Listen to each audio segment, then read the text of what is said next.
a lot of the shapes you're going to use are very rounded or block-like kind of shapes. You're rarely going to find really, really sharp and jagged lines unless you're looking at a legendary. For most of the Pokemon, they're rounded, they're blocky, they're more cartoony. I don't know if there's a word for it, but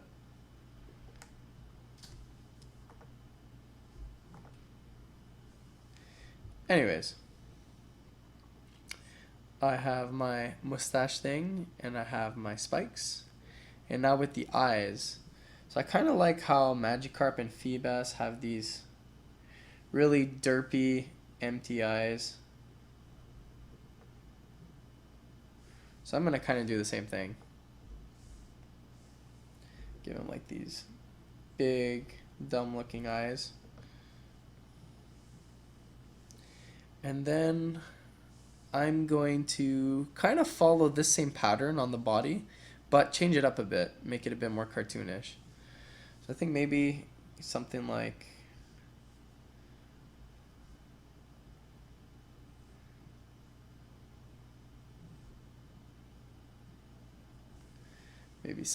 this. And then you have the fins. I like the claws and stuff, but I think it's going to be a bit too complex for the type of fish we're doing. Maybe on an evolution it would be more appropriate. But for this, I think I'm going to give him really basic fins. And you can improvise.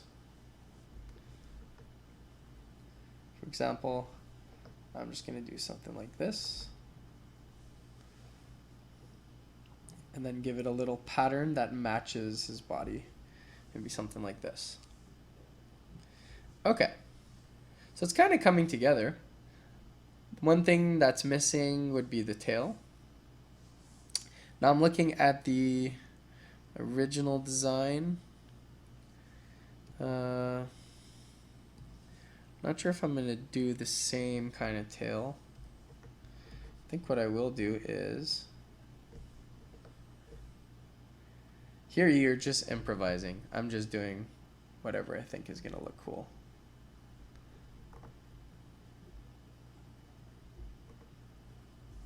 Maybe something like this.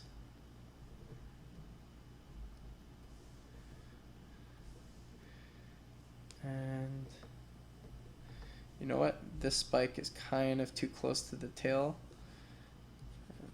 This one I don't really like. So instead I'm going to put it here.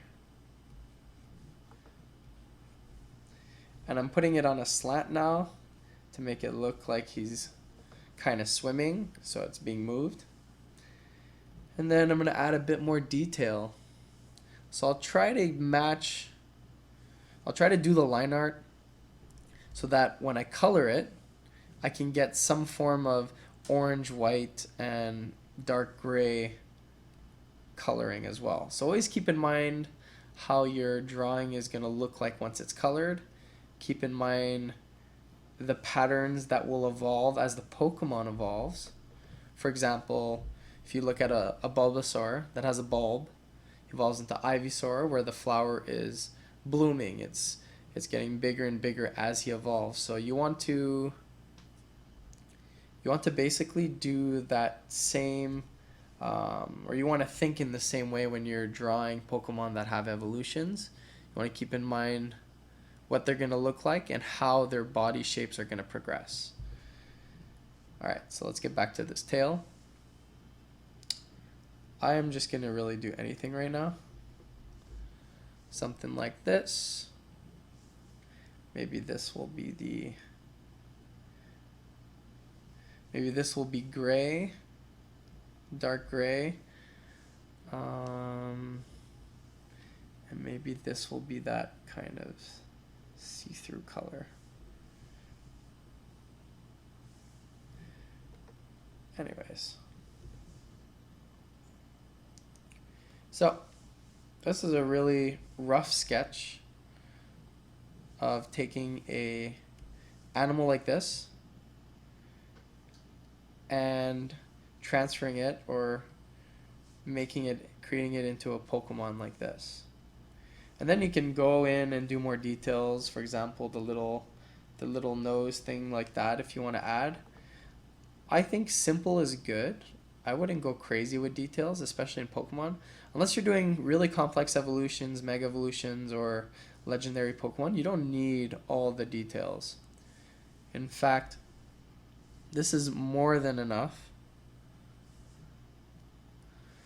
And once you get this, then you can go into coloring. So I did everything on the wrong layer, of course. I have another tutorial on how to color and how to do line art. So please refer to those for the next step. This was basically a quick and simple tutorial on how to get a very detailed drawing and convert it into something that's very Pokemon-like, something very Sujimori-like. Sujimori meaning the artist of Pokemon, who has this standard style that everyone uses. And this isn't like the key to drawing Pokemon, right? I'm just giving you kind of an idea of what I do. It took me 5 years really to get to where I'm at. And I've just been practicing and practicing. That's all you really got to do. I redraw. Heck, I can even trace already existing Pokemon, copy the brush style, copy the colors and everything, just to feel basically what the artists are feeling, how they go through it, and simulate their exact drawing patterns. And tracing and drawing Pokemon over and over again taught me certain techniques. It taught me certain styles that I apply to my drawings now when I draw Pokemon.